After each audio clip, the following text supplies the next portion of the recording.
Olá, gente, aqui é o professor Luiz.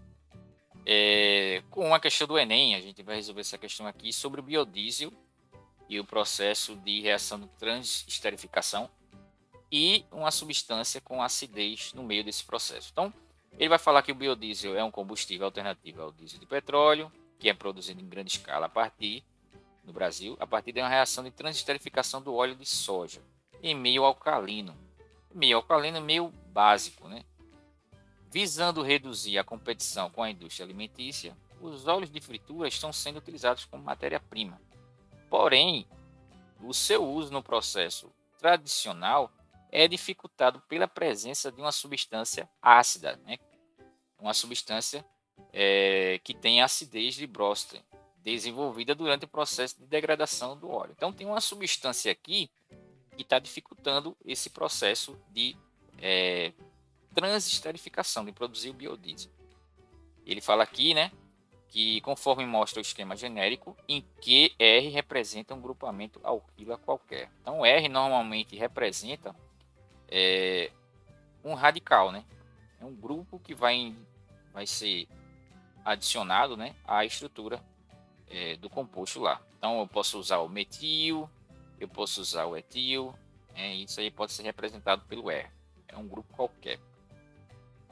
Aí a dificuldade mencionada é gerada pela presença de grupamentos. Ele quer saber qual é o grupo, né, que está dificultando a formação, a produção do biodiesel, né, que é o grupo que tem a acidez de Bronsted, né?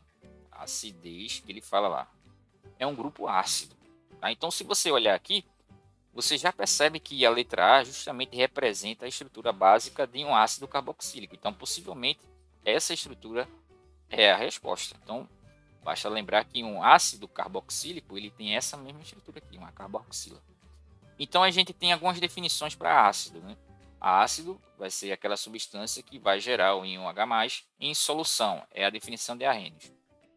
Para a definição de Bronsted-Lawrence, o ácido vai ser uma estrutura que vai doar H+. E a terceira definição de Lyons é o ácido é a estrutura que vai receber.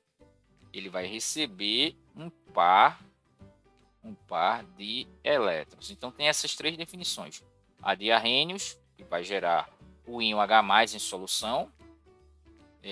A de Bronsted-Lawrence, que vai doar próton. E a de Lyons, que vai receber um par de elétrons. E para os compostos orgânicos, eu tenho um ácido carboxílico, por exemplo, o ácido etanóico. O ácido etanóico, que é o ácido presente no vinagre. Esse ácido etanóico é um ácido, é um composto que tem uma acidez. Porém, se eu comparar com ácidos inorgânicos, a acidez dele, né, a força dele é menor. Tá? Então, o ácido carboxílico tem essa estrutura aqui, a carboxila. Um outro composto orgânico que tem elevada acidez, ou uma acidez considerável, são os fenóis. Né? Esse grupo aqui, por exemplo, é um composto que tem uma acidez. Assim, a gente vai ter uma ordem de acidez para os compostos orgânicos. Então, para a questão, a gente vai realmente assinalar a alternativa A. A alternativa A representa justamente o composto que está dificultando o processo de produção do biodiesel. Tá? É um composto que tem acidez de Bronsted. Tá?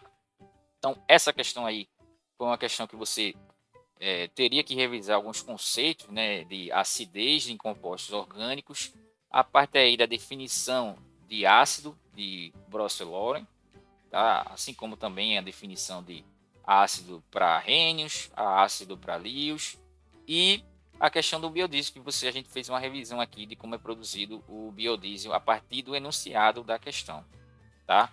Mas se você lembrasse a estrutura básica de um ácido carboxílico, você encontraria a resposta, justamente a letra A. Tá? Assim como os compostos orgânicos apresentam acidez, eles vão apresentar a basicidade. Tá? Mas no caso da questão aqui, a gente vai analisou apenas a acidez. Os compostos orgânicos têm acidez, sendo os ácidos carboxílicos aqueles que apresentam maior acidez, né? Para os compostos orgânicos. Ok? Bem, essa foi a dica. A gente volta numa próxima. Até mais.